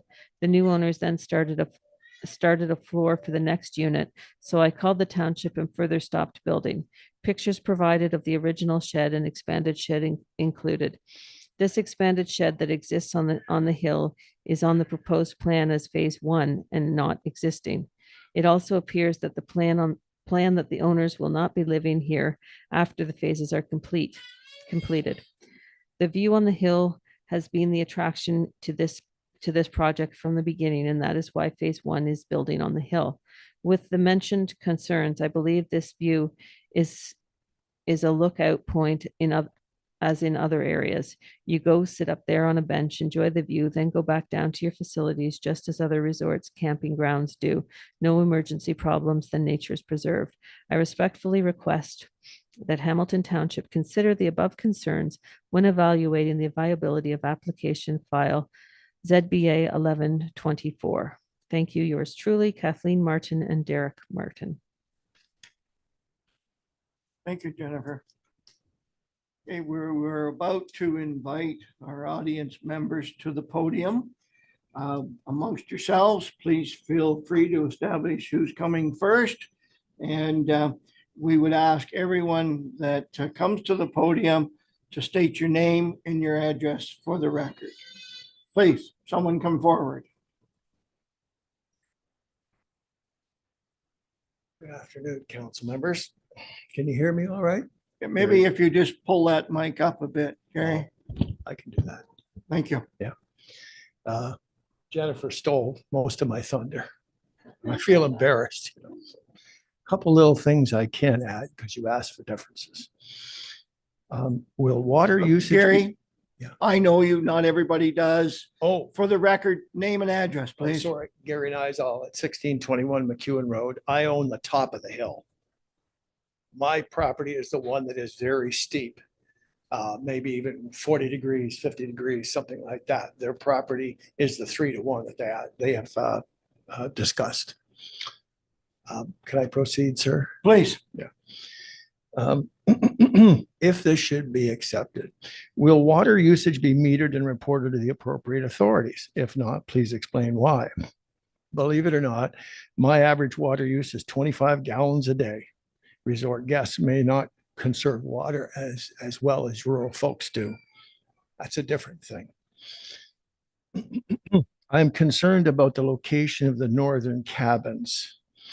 The one that's at the very left, to the north of the house that's there, I don't know if there's enough room between my property line and that home, unless that home's going to get moved, to actually put in another residence. Because he's real close to start with. His driveway into the garage and everything else is very close. But if they're going to scrape that property right back to the line, they might be able to make it. But they have 650 feet going that way, east to west, to put those 4 cabins in. So just to think about that, they may want to take a good close look at that. Okay. I am concerned about light and noise pollution that will be caused by tourist establishment. Noise pollution will reduce quality of life enjoyed by rural residents, and light pollution will interfere with my view of the lake at night, which I get a very good view of now. We talked about the fire department. We talked about traffic study as well, I guess. They're going to have to ensure that it does not interfere with the normal flow. The plan indicates the presence of other amenities to be located in existing or new buildings. It would be nice to know what these amenities are and how they will continue impacting the area. Is there a plan for land remediation if the venture is unsuccessful? I don't see any of that in the plan. I don't think that's a good location for that kind of establishment because it doesn't have a river running through it or anything else. I think it will die on the vine as many others have along Highway 2. Is there a plan for rectifying damage done to other properties as a result of this tourist establishment, particularly regarding water? I have had no issues with my pipe in 40 years. The plan indicates, which is clever, an incinerator toilet, but it will be located directly beside my property line. And I'm concerned about potential allergens and pollutants that may affect my health. If it's blowing south to north, I'm going to get it, right? Finally, I'm concerned about how the restructuring of the land, the removal of trees, brush, and other foliage may cause soil erosion on my property and surrounding areas. Those are basically over and above anything else I was going to talk about. So thank you. Thank you, Gary. I see our staff making some notes as the presentations are being made. Who would like to speak next?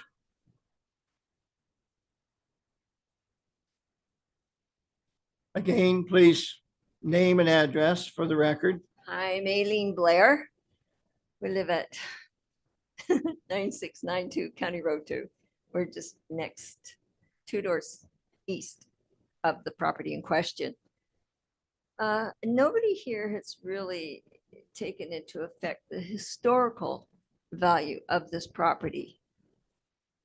It was acquired if I go back into my notes, this is the old Mallory House, built in 1876 by Caleb Mallory. It was designated then as agricultural farmland. Now, the house itself should be noted as a heritage home or historical value, and I wondered why it hasn't been designated that. And that should be looked into. And we should be given time to get that done. Okay, because once you have this designated as a historical house or the property itself, then changes cannot be made. And really, when you talk about these changes, we live in a rural residential area.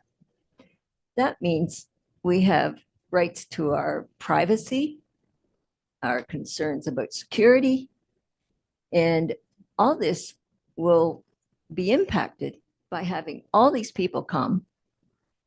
And who knows where they're going to go and who's going to come and who says that they can control the guests that they're going to get on their property. They'll be wandering around. We've already talked about the noise. And if they're outside, and in the summer when they're outside and they have these pools and what have you, that's going to impact the noise pollution, right? Our privacy and our concerns about the peace and quiet and the security of the neighborhood. So these things have to be taken into consideration. I mean, we have all been here for decades. These are new people. They came from the city. They don't know about country life. They complain about the dust. Well, if you don't like the dust, get the hell out. I mean, really, it's rural country. Get used to it, right? So, I mean, we all know about the water.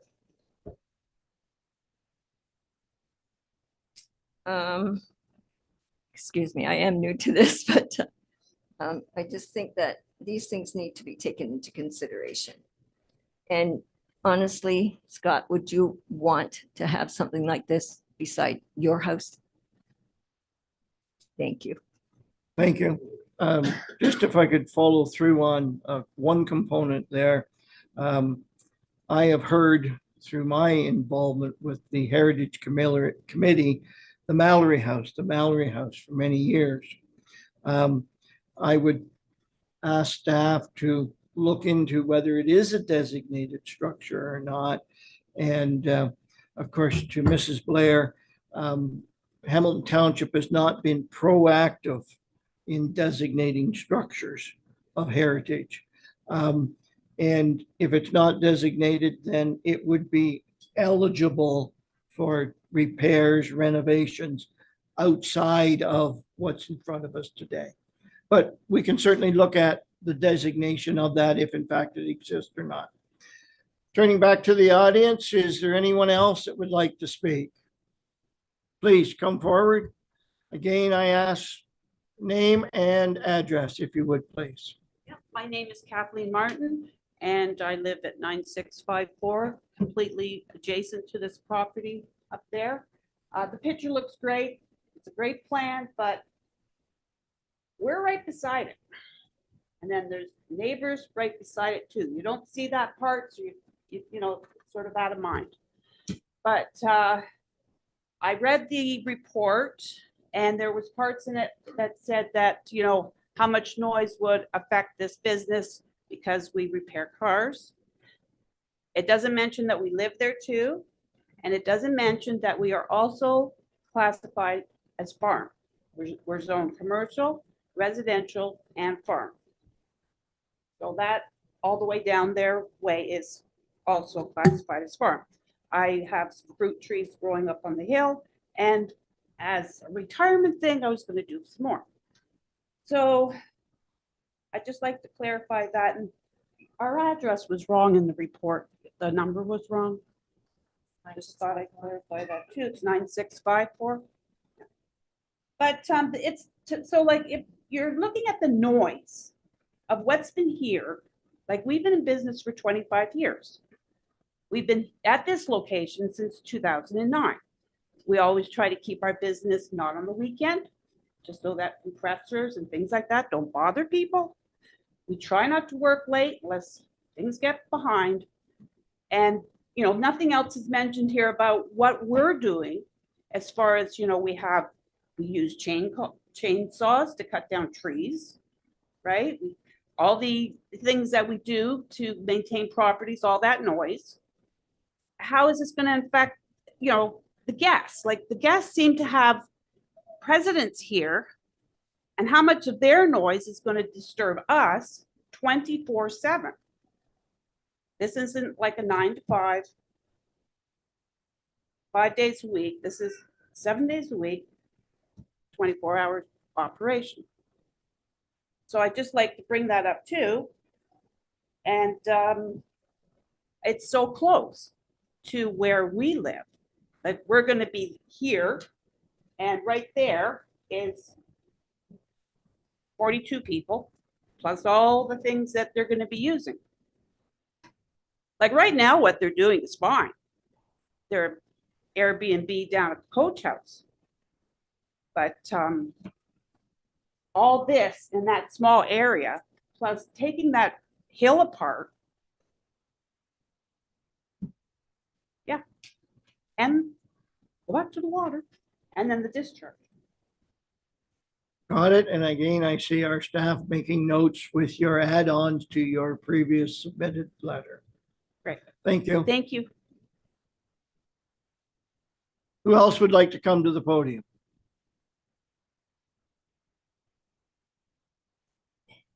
Again, name and address, please. Tito DeMarco, 9667 County Road 2. It's right across from that proposed development. Teo, you're like me. You have a loud voice. Oh, okay. So All right. back from You the probably microphone. don't need the microphone. Back from the microphone just a little bit. And could we have your address again? 9667 County Road 2 East. I'm the self-storage unit across the street. I bought the property in 2009. Wanted to put a chip truck there in 2014. You guys didn't allow me to do it. But in doing that, I put up cameras to count cars just to see what kind of traffic was coming by the place. And back in 2011, it was 16 cars a minute. And right now, I think most of you can agree with me, Perry, we sit at that entrance or exit trying to get on the highway for quite a while. And I wasn't going to come today because I really didn't think it was going to affect me. But then I saw that parking lot sitting right at the road, and it's going to be a traffic nightmare.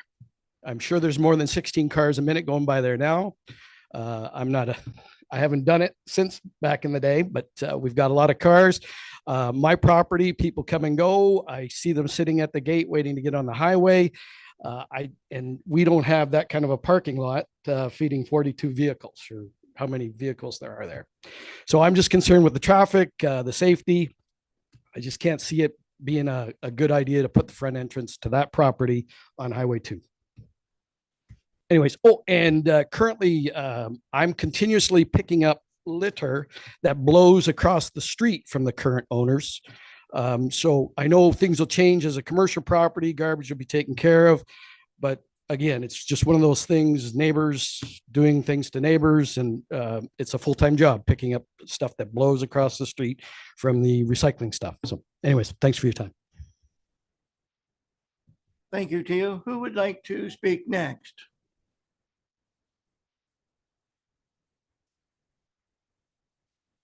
And I'm going to just remind name and address, please. I'm Christy Bradamore, and I'm at 9686 County Road 2, which is the property directly east of this proposed zoning change.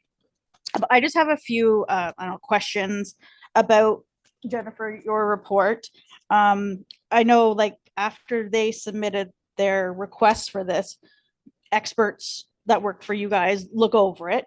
So the one report for the hydrogeology report, it said that at the time that a peer review was not done on that report. And I'm just wanting to make sure that will be done before a decision is made. Do we know? Okay.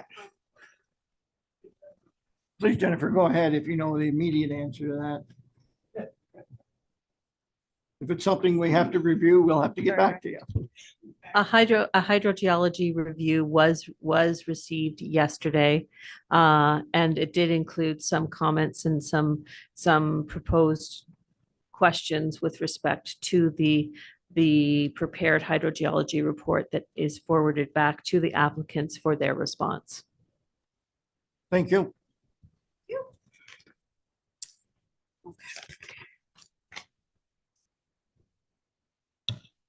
And I'm just also wanted to point out, they talked about the livestock barn, which was on McEwen, but I believe there's also livestock barn to the west, and there's also farming fields to the west, and none of that was mentioned on the report, so I'd just like to point that out as well. And I also just wanted to point out that they would like to put in, I think it's like 7 hot tubs, kitchenettes in all these units, and 23 or 24 toilets. And I just, again, note water usage on all those items. And I just want to know if it's going to be year round, if we know that. And are you all shown pictures of the site? I was just wondering. I'll answer that and say yes, although we're provided more detail than just pictures. We're provided detailed site plan dimensions, and all of that is submitted at various stages of time to our staff and reviewed. Okay. Then other than that, I appreciate all you guys listening. Thank you. Would anyone else like to come to the podium?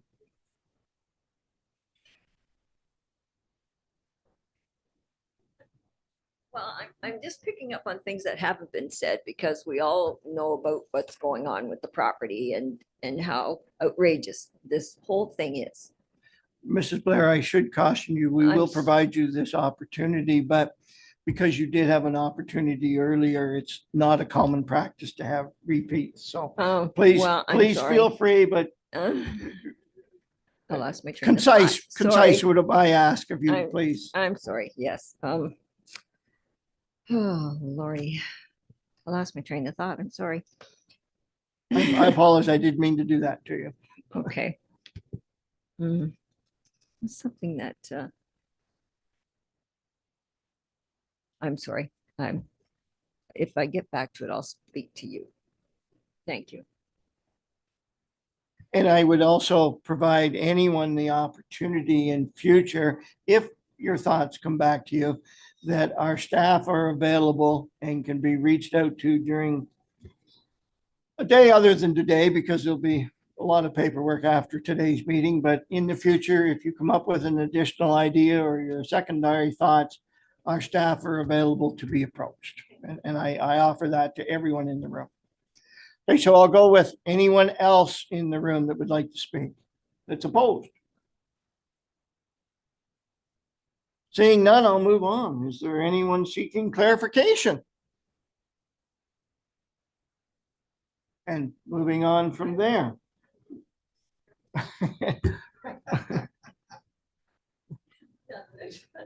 Okay.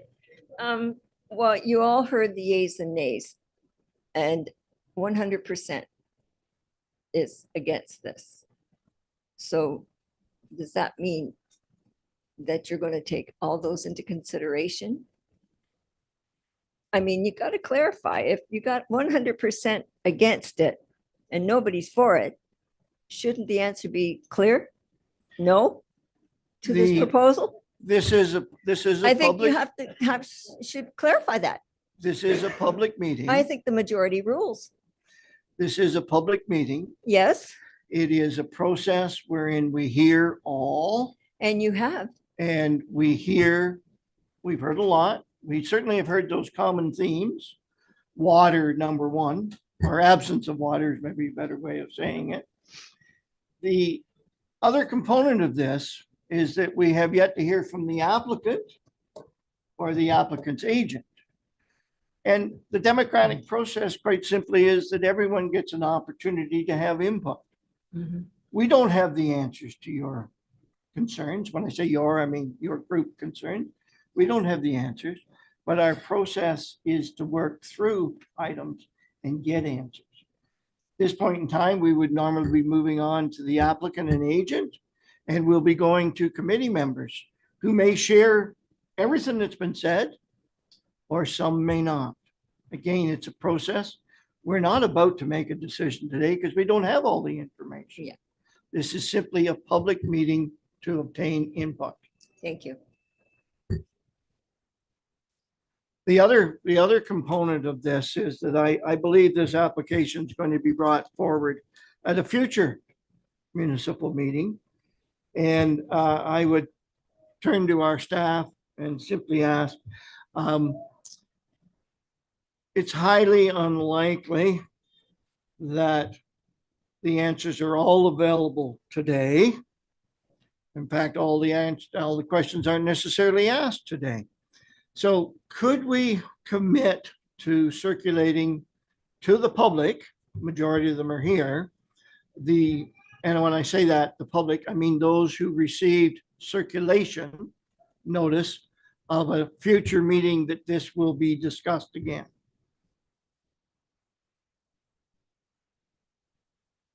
Through you, Mayor Jib. Under the Planning Act, this is the statutory public meeting for this zoning bylaw amendment application. It is my understanding that we would be bringing this application forward for a decision at a subsequent meeting. If it is just a decision item at that subsequent meeting, it would not be open for public comment during a public meeting component to it. It would be listed on the agenda. So there's that section on the agenda where it's public input if there's an item pertaining to it that's included on the agenda. So Delegations possibly? delegations, or isn't there a public input section, I believe? For questions. Questions. It could be dealt with there. So this is the statutory public meeting, and it's the opportunity to collect the information. We take the information, we get the answers, and then we'll formulate another report that will come to council containing a recommendation. And at that time, council will be making a decision. We can commit to sending a letter out to those that receive circulation saying when that decision item will be brought forward to council for consideration. If I could ask staff to do that, I would do so right now. Okay. Thank you. Okay, moving on to the owner and or applicant and or agent. Who would like to speak on that component of the application, please? And again, just a friendly reminder, name, address, and I'm thinking agent here, so if you would please confirm my correctness or not. That's right, Mr. Mayor. My name is Chris Conti. Last name is spelled C-O-N-T-I, and I'm with EcoView Consulting in Peterborough. We're the planners that are acting on behalf of the owners of the property. And I'm here today with the owners, Kieran O'Rourke and Tara O'Rourke, and two of their children. So I'd like to thank you, Mr. Mayor, and members of council for allowing us to speak to you today. And I understand this is a bit of a different project maybe for the local area. It's an ambitious plan to develop the property in a way that we feel is consistent with the employment area designation. It's designated employment area in the official plan. So the owners, the O'Rourkes, moved to the property about 4 years ago. They appreciate the character and features of the property, its heritage value, and its natural characteristics.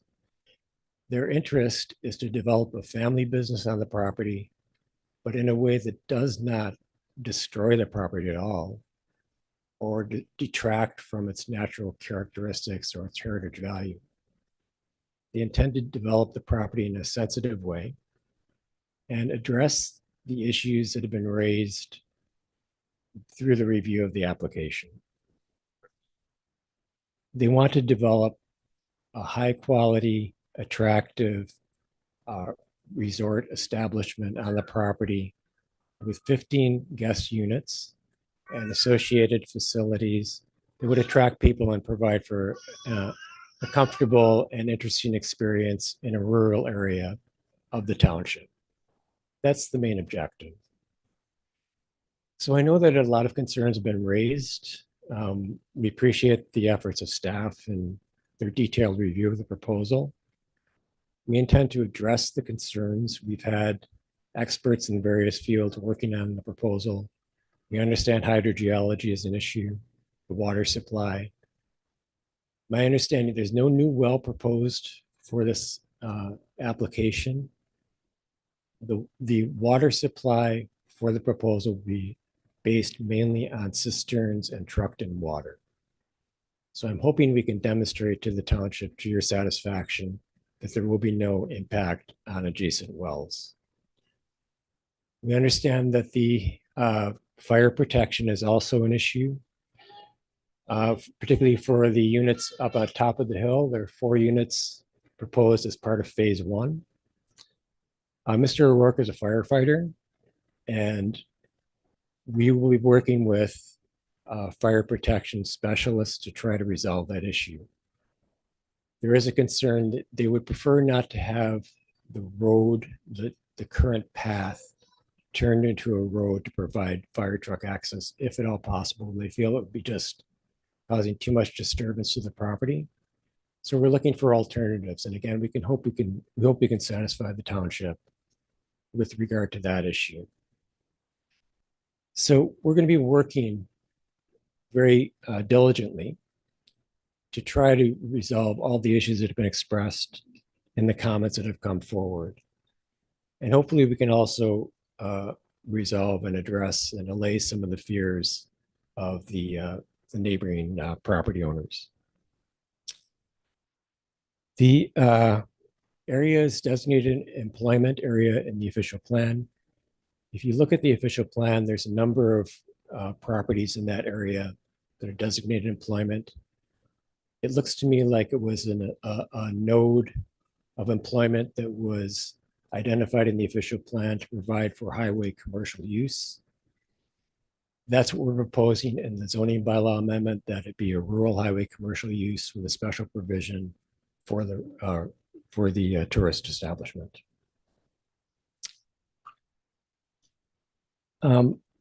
So we want to work with the township and with the neighboring property owners to make this development a reality. It's not going to happen tomorrow. The intent is for the O'Rourke's to develop this over time. And first phase, according to the drawing on the monitor, are the buildings up at the top of the hill. The second phase would be the units in the existing dwelling. And then third phase would be the remainder. The restaurant will not come until the third phase of the proposal. So again, we want to work with the township and with the residents to try to resolve all their concerns. And we feel that if the proposal is allowed to go forward, it provides substantial benefit to the township in terms of economic activity and a new feature for tourists to come to the township. So those are my comments, and I'll take any questions if anyone has questions. Thank you. I'll turn to committee members. I'm not going to be silent myself, but I will defer to my fellow council members here. Questions or comments, anyone? Mark, I see you taking a sigh. I don't know whether that's in preparation of a long comment here, or should I just keep everybody laughing until you gain your thoughts together? Well, there's a pile of, as you noted, I mean, we've had residents in, and there's a pile of issues that need to be addressed, and the slope, I even question where you're putting it. I mean, I look at this type of a business and I say, it just doesn't fit that footprint to me. And as much as I'd like to support it, I mean, because I'm wholeheartedly looking for businesses like this within the community, but this is right close to neighboring properties. It's on a busy highway. It's not secluded at all for your residents to enjoy themselves. I know when it comes back, I'm gonna have a really, really hard time supporting this, even if you come back and say, and be able to address most of the issues. I'm gonna be honest, I will be having a real hard time supporting it.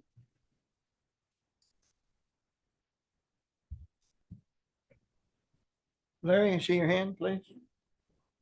Through you, Mr. Mayor. It's an interesting project, but at the same time, it's a complex one. The issue I have with it is as you build phase one, then you move and you complete that aspect. Phase three, construction for phase three is going to interrupt the flow for the visiting tourists as they try to enjoy the property. I don't know how you can possibly do this in a phased project and still maintain an environment for surrounding area with all the construction that's going to be taking place. And I just don't know how you're going to do that by a phase-in project. There's too much, I mean, there's complications of the water, there's all this kind of stuff, but it's the interruption of what's going on in daily life with all the construction work that will be going on, heavy equipment, graders, et cetera, et cetera. And again, that degrades the landscape. So I don't know. I don't see this. It's an interesting project, but I don't see it myself. Thank you. Anything, Bruce, please. Bruce, just make sure your microphone's on and you're Sorry. close there. Through you, Mr. Mayor, I concur it's an interesting project. My biggest concern, I think, would be the safety of the people that are the patrons there. And when I look at the diagram and you suggest that they're going to do something to be able to get emergency vehicles at the top of that hill, I just can't see how that can happen. You don't have room with all that's going on down below the top of the hill. So that's my biggest concern. When we got 42 people on a small property like this, we need their safety needs to be a concern, and I can't see how you're going to be able to accommodate that.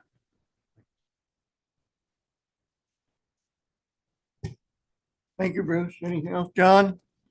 Yes, through Mayor Jib. I agree with my fellow council members, and I also, Councilor Luvshin, that the footprint just doesn't fit that criteria as far as I'm concerned. I've been there and around the area for years, and I just can't see it happening. So that's all my comments are. Mr. Carney, thank you for your commitment to work through and work with the municipality and the people. I personally have been engaged here at the municipality for decades. And I have seen many of these projects come forward, and some of them do materialize. Some of them get the conditions sorted out and they become unreasonable from a cost perspective to move forward. That, however, is not a concern of a council member or a committee member or a staff member, whether it's financially feasible or not. I wish you well, because you do have a lot of items to work through here. Water is a very clear issue. Noise, traffic, compatibility are all very legitimate. Just because there's a designation on an official plan that says employment doesn't mean that every employment project is going to work in a specific area.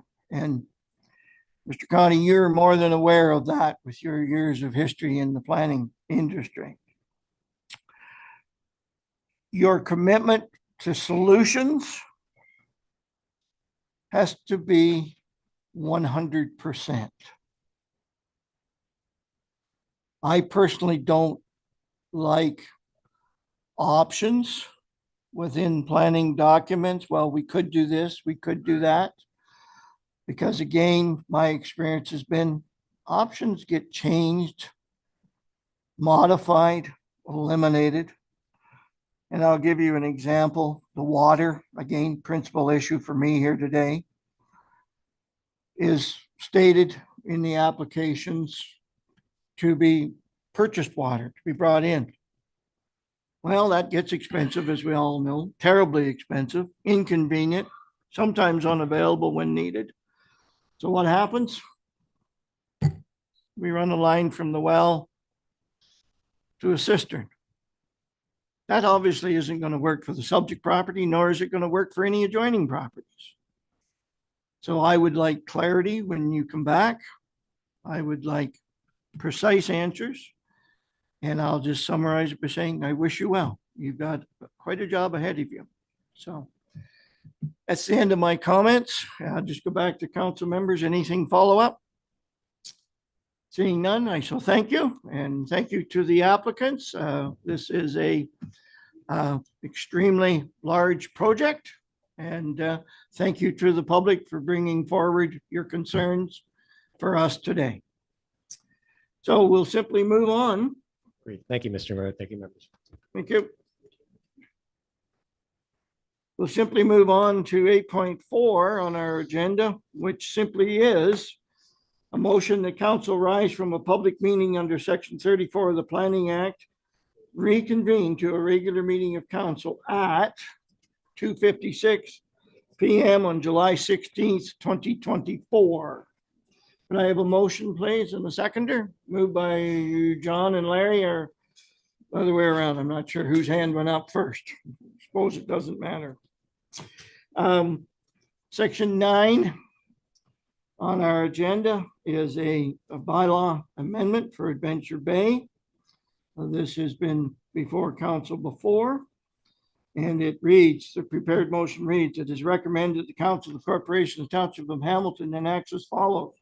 The bylaw 2024-36 being a bylaw to amend the land use control bylaw 2001-58 be given a first, second, and third reading and finally passed this 16th day of July, 2024. Can I have a mover, please, and a seconder? Moved by Mark, seconded by Bruce. Any questions or comments? All those in favor? Carried. Thank you.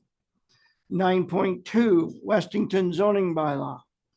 And I see our applicant is still with us. The prepared motion reads that it is recommended that the Council of the Corporation of Township of Hamilton enacts as follows. I guess, Bruce, at this moment in time, with your pre-declared conflict. Okay, I'll start over. Prepared motion is that the bylaw 2024 being a bylaw to amend the land use control bylaw 2001-58 be given a first, second, and third reading and finally passed this 16th day of July of 2024. Could I have a mover, please? Moved by Mark, seconder, Larry.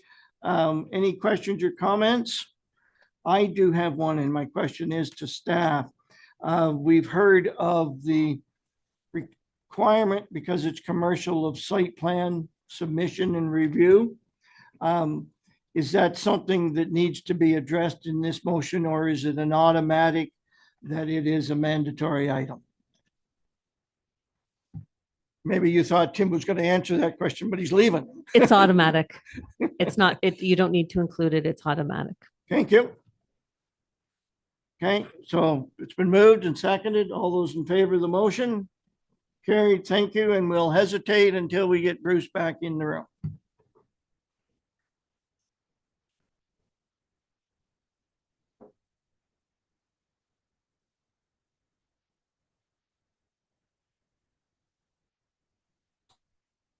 Okay, moving as long as efficiently as we can. 10.1, our previous council and committee of the whole meetings, minutes. That the minutes, prepared motion that the minutes of the June 18th, 2024 regular council meeting be adopted. Mover, please. Larry, seconder, Bruce. Questions, comments? All those in favor? Carried, thank you.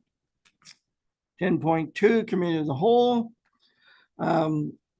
Prepared motion that the minutes of the July 9th, 2024 committee of the whole meeting be approved. Mover and the seconder. Larry, John. Questions, comments?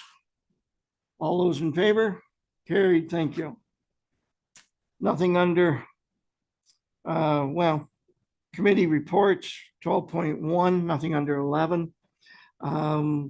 Motion to receive committee minutes, agendas 12.2 to 12.4 were considered collectively. Items 12.4 were considered separately. Prepared motion that the agenda items 12.2 and 12.4 of the July 16th, 2024 regular council meeting agenda be received for information. Moved by John, seconded by Mark. Questions, comments? All those in favor? Carried, thank you. 12.2. Sorry, I don't need to go through that. We've got that done. Yeah, we got that done. 13, Hannah Road Lake Access Update. Public Works and Infrastructure 2024-08 report on Hannah Road Lake Access Update.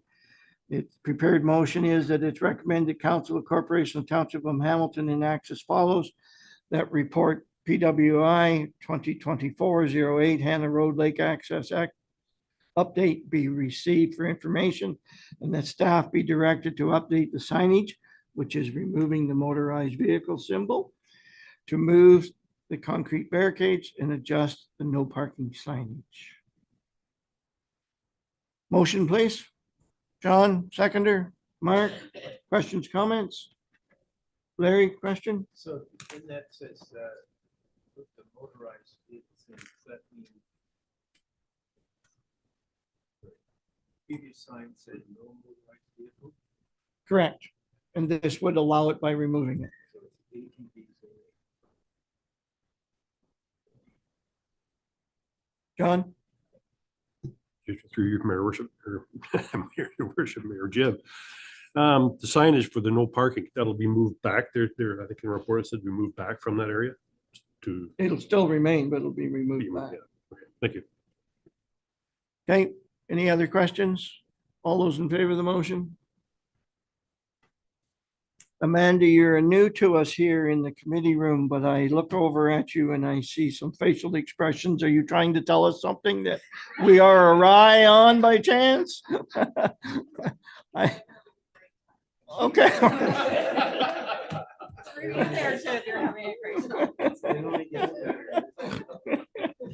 We haven't even reached our peak yet, Amanda. But thank you for that. 15.1 corporate services. Prepared motion that council receives report 2024-10 reporting requirement under Ontario Regulation 284-09 for information. Mover, please. Bruce, seconder. John, questions, comments? All those in favor? Carried, thank you. 15.2 Development Charge Reserve Fund. Prepared motion that council receives report 2024-11, 2023 Development Charge Reserve Funds for information. Mover, please. Larry, seconder. Mark. Question or comments? All those in favor? Carried, thank you. 15.3 Reserve Funds Balances. Prepared motion that council receives report 2024-12, being the 2023 reserve and reserve fund balances for information. Mover Larry, seconder Bruce. Questions, comments? All those in favor? Carried, thank you. 15.4 Capital Closed Projects. Prepared motion that council receives report 2024-13, being the 2023 capital closed projects for information. Mover and a seconder. Mark, John, questions or comments? All those in favor? Carried, thank you. 15.5 reinstatement of right-of-way. Prepared motion that council receives report CD 2024-06, request for reinstatement of right-of-way over Cook Road and access to Rice Lake for information, and that bylaw 2024-45 be brought forward for consideration and approval to authorize reinstatement of a right-of-way over Cook Road and access to Rice Lake. Mover and a seconder, please. Moved by John, seconded by Bruce. Question or comments? All those in favor? Carried, thank you. 15.6, signed by law exemption. Prepared motion that council approves the signed bylaw special event permit request from the Port Hope Fall Fair and the Northumberland Hills Studio Tour, and that the authority be delegated to the manager of development services to approve future requests for special event permit requests, as will be reflected in the future update to the delegation of authority bylaw 2024-22. Mover and a seconder. Moved by Larry, seconded by Mark. Questions, comments? All those in favor? Carried. Thank you. 15.7 strategic plan. Again, prepared motion that council receives report CAO 2024-05 strategic plan mid-year update for information. Can I have a mover and a seconder, please? Moved by Bruce, seconded by Larry. Questions or comments? All those in favor? Carried. Thank you.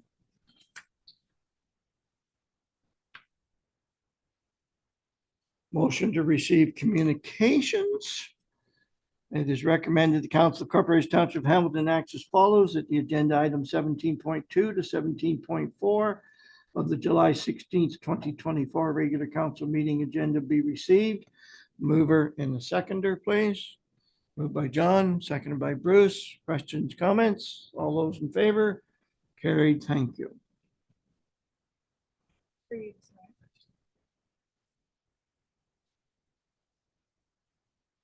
Okay, I'm being told we need a proclamation, and I'm sensing that Larry's in the process of wanting to do that. Yes, it's just that the AMO and the Ontario Medical Association have forwarded a blanket resolution that we could send out to all those in the different townships and such as a resolution. It's indicated therein, but the one comment I have is that in the document, it states there, now therefore it be resolved that the council of Hamilton Township urge the province of Ontario to recognize the physician shortage in Northumberland County and Ontario for funding healthcare appropriately and ensure every Ontarian has access to physician care. They just had both our municipality, so it should be our municipality and the county. But I just want to state that our physician shortage for family care and primary care is getting to be critical.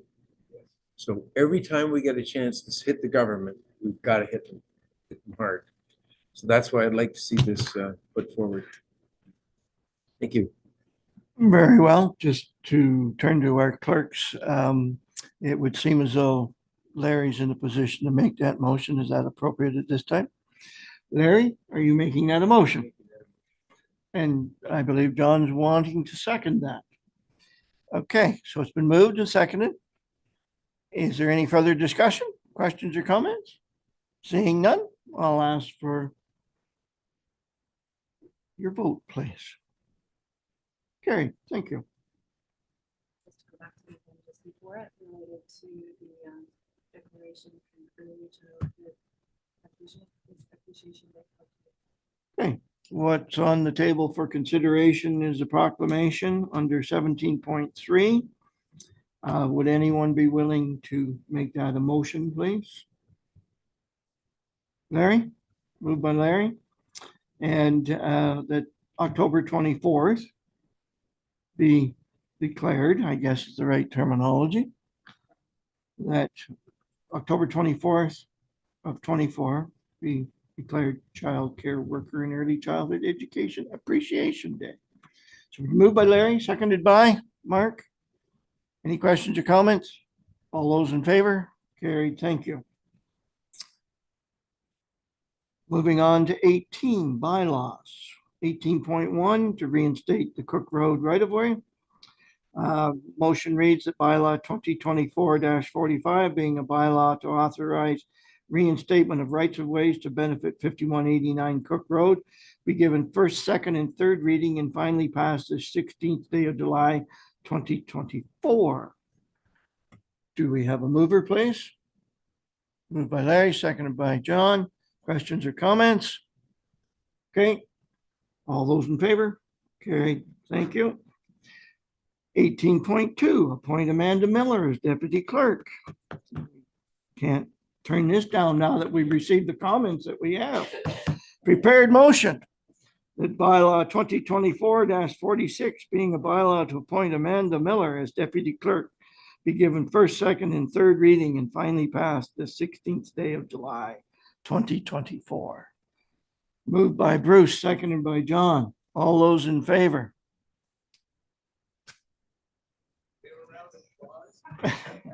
Amanda, we now understand when we get to this of your excitement from earlier. I'm sure that's what it was.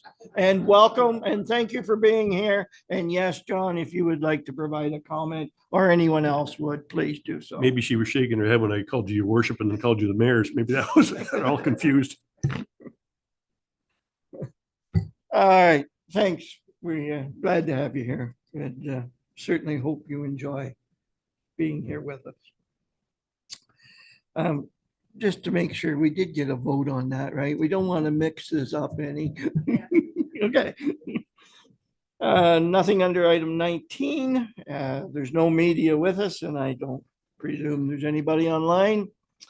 So we shall move to 21, which is our closed session.